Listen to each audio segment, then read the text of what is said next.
In this video, we will explore OET listening part C. So today's video is going to be extremely important, especially for those who keep saying part A is manageable, part B is okay, but part C, that part destroys my score. And honestly, I understand the reason why. Because OET listening part C is not difficult in the same way that vocabulary is difficult. And it is not difficult in the same way that grammar is difficult. This one is difficult because this one tests something much more uncomfortable. And I'm not going to give you those weak generic tips, okay? So today I want you to give you the real system because once you understand the logic of Part C, your listening changes completely. So let's get into it. First, let's get a very clear on the format. What exactly is OET listening Part C? So in the listening subtest, there are 42 marks. So in the listening subtest, there are 42 marks in total, and Part C carries 12 of those marks. In Part C, you listen to two recordings, and for each recording, you answer six multiple choice questions with three options per question. Okay, so these recordings are presentations or interviews based on accessible healthcare topics. So part C is not like part A where you are hunting for specific missing words. And it is not like part B where you're catching one shot workplace interaction and choosing the speaker's immediate purpose. Part C is longer, it is denser, it is more layered. So you have to follow a speaker's line of thinking over time. And this is why most students get mentally tired because part C is asking, can you stay with the speaker? Can you follow their viewpoint? Can you notice the difference between a main idea, supporting detail, a contrast, or a limitation, and an opinion? That's the real challenge. Okay. So now, when we talk about what Part C actually tests, this is where many students misunderstand the task because they think listening Part C is mainly about understanding every word. No, not at all. That is not the real target. Of course, understanding the language matters, but the deeper skill is this, not just what they say. And that difference is huge because in part C, the speaker may introduce a topic, give background, mention a common assumption, challenge that assumption, add a personal opinion. They may compare two approaches. They may acknowledge a problem, or then they will end with a more balanced conclusion. So, if you are only listening word by word, you will drown, right? If you are listening for a moment of meaning, then suddenly the recording becomes much more manageable. Okay? So the test is often checking whether you can catch things like what does the speaker believe? What do they seem cautious about?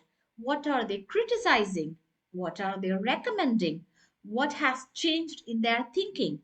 What is the purpose of mentioning a certain example?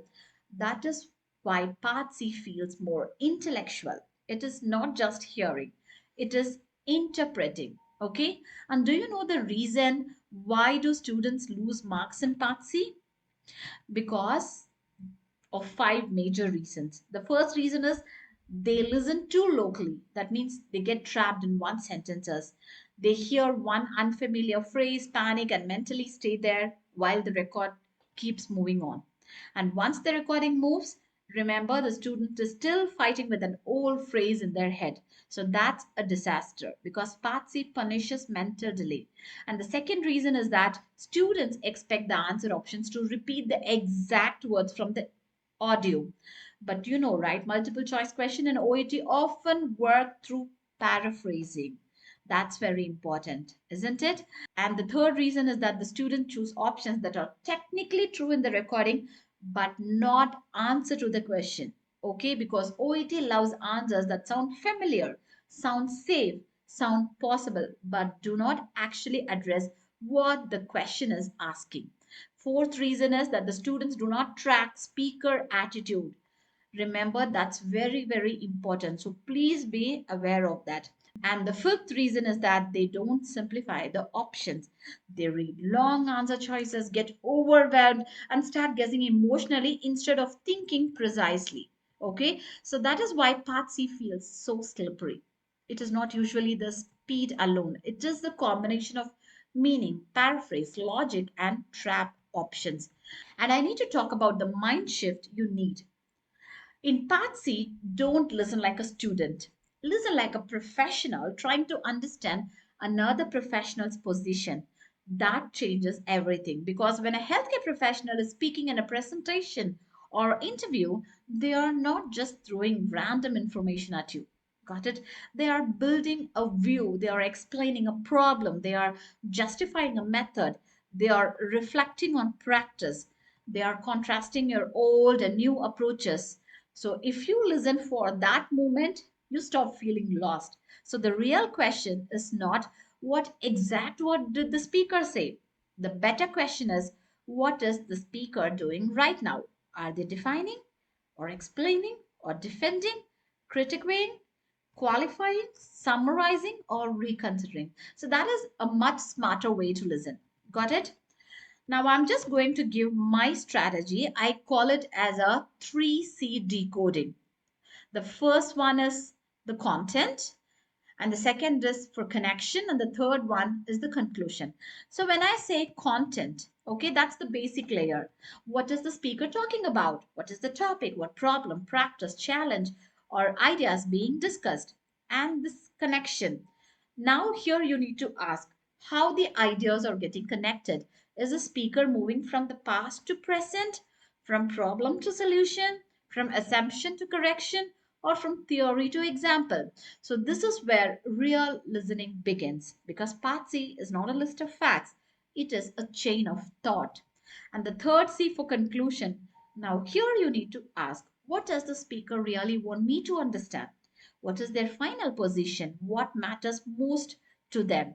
What is the takeaway? So this third layer is critical because many questions in part C are not asking for isolated information. They are asking what the speaker implies, emphasis, believes, or suggests overall. Got it? So please follow this 3C strategy and make a note of it so that when you're going for the exams, it will really work. Now, I'm just going to play an example for you. Listen to the audio carefully. Good afternoon, everyone. Today, I'd like to talk about the growing role of telemedicine in modern healthcare, particularly in rural and underserved areas. Over the past decade, telemedicine has evolved from a supplementary service into an essential component of healthcare delivery. Initially, it was primarily used for basic consultations, but now it supports a wide range of services, including mental health therapy, chronic disease management, and even post-operative follow-ups. One of the major advantages of telemedicine is accessibility. Patients who live far from healthcare facilities can now receive timely medical advice without the need for travel. This is particularly beneficial for elderly patients and those with mobility challenges. However, despite these benefits, there are still several limitations that need to be addressed. For instance, the lack of physical examination can sometimes lead to incomplete assessments. In certain cases, this may result in delayed diagnosis or the need for additional in-person visits. Another concern is the digital divide. While telemedicine is convenient for many, not all patients have access to reliable internet or the necessary devices. This creates inequality in healthcare access, which is something that healthcare systems must carefully consider. From a professional perspective, clinicians also face challenges in adapting to this mode of care. Communication through a screen requires different skills, and some healthcare providers initially feel less confident in building rapport with patients remotely. That said, with proper training and technological improvements, many of these challenges can be mitigated. In fact, recent studies suggest that patient satisfaction with telemedicine has increased significantly, especially when it is used as a complement rather than a replacement for traditional care. So, while telemedicine isn't a complete solution, it is a useful tool that can improve access and efficiency when used properly. Now let's move on to the questions. If you want, you can just pause the video and you can also go back to the recording and you can hear it one more time. Then you can come back to the questions. Kindly read the questions by yourself and the options are given here.